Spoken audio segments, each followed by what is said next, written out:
The first thing really I want to achieve today is to talk about mobility from an NRC perspective. I'm not going to talk about NRC's mission, Nuclear Regulatory Commission, but I'm sure many of you can probably imagine what our mission is, what our responsibilities are, but also the sensitivities. The NRC is a very conservative agency in terms of everything, the technologies, obviously the information that we're entrusted to protect, and that type of conservatism, that risk aversion, does flow into the types of devices, the types of things we do from a technology perspective. And it's things that we've had to adapt, the things that I've had to adapt to in my time at the NRC. So the first thing I want to describe is really what is our current environment. We're not an organization that has deployed 4,000, we're actually an agency of 4,000 employees. We do not have 4,000 tablets out there. We're a very uniform environment. We're not the Tower of Babel, where as an organization you've got multiple subcomponents issuing their own devices and so forth. There is a benefit of being a very small agency. Also one, on the downside is also from a money perspective, there's a limit to what you can accomplish. And things you have to do the right way and smartly. We recognize that employees are walking around with their own devices that are not connected to the network. This was something we obviously noticed a while back, and it was one that we had to pay attention to. The other thing is more of an anecdote, more of a reality, that we don't have mobile apps out there, nor is our website or things like that smartphone, tablet friendly. Again, we're at the beginning stages of this type of thing. A year ago, actually it was a year ago June, I came to the realization about one thing about the employees, the individuals that are walking around with their own devices, whatever they are. And I can choose to do one of three things. I can ignore it, and just put my head in the sand. Second is ban it. Ask everybody as they walk in the door, just please deposit the box, you can pick it up on the way back, or we can embrace it. So a year ago, basically, I issued a mandate to my staff, and inclusive of the IT organization, but also our cyber folks, and said we need to go towards a BYOD, bring your own device type capability. We need to do it smartly, but we also wanted to be device agnostic. And for those that are in the cyber world, we talk about hardening devices, hardening equipment, hardening IT equipment. My reality, and all of our reality, is once you've gotten something hardened, the next version is out there on the market.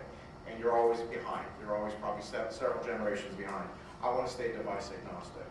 I wanted to focus on email and calendar first. I didn't want to just enable people to get into email and calendar via webmail. But I also thought it was important that this be voluntary. And this was critical to me, especially when I personally informed our union chapter president, because this is something that we take very seriously in terms of how we deploy solutions. We do work with our chapter, in this case NTU. I also wanted this implemented within a year. I was not aggressive, but I was also not terribly conservative. I gave them a hard deadline in terms of when I wanted this deployed. I also kept the NRC management informed. And one of the fun things I did is back in November, I informed all NRC staff. I sent a nice email out to everybody within the agency, let them know what we're doing. And actually it was kind of cool getting responses back, talking about some of the newest employees, youngest employees, to some of the oldest employees, knowing that this is on the horizon. And it was important for us to communicate that, but also it's going to be important for us to communicate as we move forward. Well, what does success mean to me? And this is part of the cautionary tale, and I'll be the first one to admit it, and I've said this in other forums. I look at this as the way we look at social media. NRC probably was one of the last, if not the last, of the 24 CFO Act agencies, the major agencies that are out there, part of the CIO Council, that deployed social media.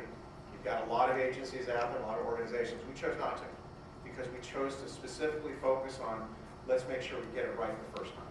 So we focused a great deal of effort and time on looking at issues and evaluating and making decisions about everything from records to security to privacy to rules of behavior, but also negotiated everything with the union.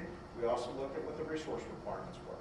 We decided before we were going to dive into the deep end of the pool, or even the shallow end of the pool, we wanted to make sure we did it right. Again, it goes back to the concept of being a fairly conservative organization. We wanted to also learn from what other agencies have done, and frankly, of the agencies that are out here, I'm sure we talked to many of you. What did you learn? What was useful? What sites, what social media sites were of value to your agency? And I think what it boiled down to for us, as we ultimately deployed and got into the social media world, whatever we did had to have made the business case. Made the business case not just from a resource perspective, but also from a mission perspective. What value was it bringing to us? We're not an agency that distributes benefits like a Social Security Administration. We have a small set of stakeholders and very passionate stakeholders, so we wanted to make sure that what we did was the right thing. And obviously we negotiated with the union, kept everybody informed. We also wanted to manage expectations of ourselves, of our management, but also our stakeholders. Those same concepts apply as we're going to do mobility. And probably the most important thing for those organizations that are in here that do have resource constraints, and particularly knowing what our environment is today and for the foreseeable future, before we really commit, or before we do, we want to understand what the long-term costs, what the long-term implications are going to be, because we're ultimately going to have to pay for it. Yes, we can find savings in other ways through cloud, et cetera, but we're going to have to pay for it. But we also have to be able to manage employees' expectations. And the upside for us is what we've been using is our current managed services provider, and we've looked to them to determine and make recommendations as to what approach should we take. We've recently received their proposed approach, and one of the things that I'm very appreciative of, just listening to Susie Adams a few minutes ago, it's very consistent with the types of things that she described. And one of the things that impressed me about the proposed approach was, and I think the word that flowed throughout the proposed technical solution and policy solution gets back to, obviously the risk of our information, the sensitivity, but also intrusiveness. And that's one thing from an employee perspective that we have to be very mindful of. How willing am I going to let you install a mobile device management piece of software on my own device? Am I going to allow you to wipe my device if I lose it? So when we look at the types of information, types of capabilities we want to enable you to do, again, under a voluntary type of approach, it's a tiered approach, basically 3 tiers. And I think one that's workable, one I think an employee that just simply, as Susie described, simply wants to just be able to read their email, fine.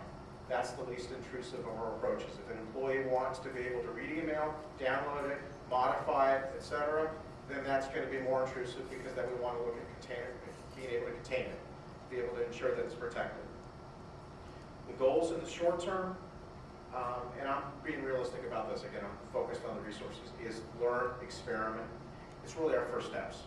We're not going to be out there as an agency, the things that the individual from GSA described, we're not there yet. We want to be able to learn from this first step. We also want to pay attention to what OAB, the federal government's doing, in terms of the policies, the approaches. We want to be able to learn from that and obviously adhere to that. But we also want to focus on the NRC first, our staff. It's less about the public, less about the stakeholders. I want to be able to learn with our devices, our workers, the work that they do. But I'm also not expecting a hard ROI. I see what we're doing right now as a cost of doing business, and that's what I've told my staff. I'm not expecting major cost savings. If we do get cost savings when an individual returns their agency-issued smartphone, fine. I can live with that, I can accept that, but I'm not doing this to save money. I think the longer term is where I'm going to save the money, but right now I'm focused on, actually one of the cool things I'm focused on is employee satisfaction, which is important to me. It's important to our staff. Given what I got the response back from the staff from my email, I think that's something that's achievable. But what's after that? With apologies to Vivek Kundra, I focus on mobility first. That is our long term. Vivek was obviously cloud first. For me, it's mobility first. Again, from a resource and implication and constraint perspective, I want to ensure that as we modernize our applications, we've made the business case, but as we've modernized, we've also architected it so that it is mobile friendly. Again, applications that will be used by our employees and maybe ultimately by our stakeholders, those that interact with us. But I'd rather architect it now, and even if we don't really use it for a year or two, that's fine. But I'd rather build it for those that know you bake it in first, and I'd rather do that. But again, our emphasis is going to be on the business case, the use cases, again, the things that others have talked about. But I think the other perspective, and as one of our DAAs, our designated approved authorities, myself and my colleagues that make up that DAA, we have to decide what risks are we willing to accept.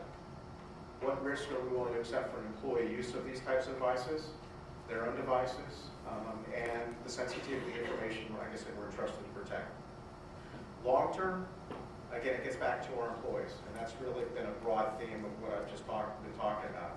I don't want our employees to be tethered to our desktop, to their desktop. We've got employees out there. The agency just issued its first construction license for a new nuclear power plant in 30 years. We've got employees down in rural Georgia. I don't want them to have to go back to their desktop to do their job. I want to be able to enable them to do their job with whatever device they're using and the applications they need. You know, that's longer term, but recognizing we've got employees in different parts of the country, in different situations. What makes the most sense? But I also want to make sure they do it securely, and they're also protecting my information, my being the NRC's information. But in the end, it's got to be a long-term strategy. Some closing thoughts. I'm probably running a few minutes early, but I'm sure that's appreciated. Just the cautionary tale, just things. I know it's exciting, it's the bold new frontier for all of us, one we need to embrace, we need to do, but recognize there's certain things before you dive into the deep end of the pool, think through. One is your responsibility, stewards of your sensitive information, your agency's information. Know that it should be auditable, and that's the conversation I've had with our Inspector General personally. I want to make sure that whatever we do enables them to do their job under the law. We want to make sure we emphasize and adhere to records management requirements. We want to make sure that we communicate early and often, but also managing expectations. The last thing I ever want to do is tell everybody we're going to do this, and the employees end up being pretty disappointed. I want to be able to manage expectations, and the disappointment typically will come when they call the help desk and they say, I need to do X, Y, and Z, I need your help. And there's going to be a limit as to what that help desk is going to be able to do. Again, I'm paying for that. So it's managing those expectations up front, early, and often. Security, I think everybody knows about. I've mentioned earlier about the role of labor relations. Your responsibility, and obviously in our case, in working with our union, to make sure that what we deploy is going to be done, and obviously and we all agree to. And then finally, like you've heard from many other folks, it's about the business case, it's about the use case. Thinking through why are you doing it? Don't just do it because everybody else is doing it. That was our attitude, whether we like it or not, about social media. We want to do what's right for us, do what's right for our employees, and do what's right for our mission. But we also do it thoughtfully. We know that at various junctures, I'm sure we're going to fail. And we're going to make mistakes, but the way that the NRC operates, part of its culture, part of its mission, is when we do fail, when we do make mistakes, we learn from it. We're a very lesson-learn-oriented organization, and that's the exact same thing I said to my staff as we do this. We're going to learn, we're going to grow, we're going to continue to build. We're going to look at it long-term. We have to. And in the end, it's got to be a great experience for the user. With that, I want to thank you for your time and enjoy the rest of the summit. Thank you.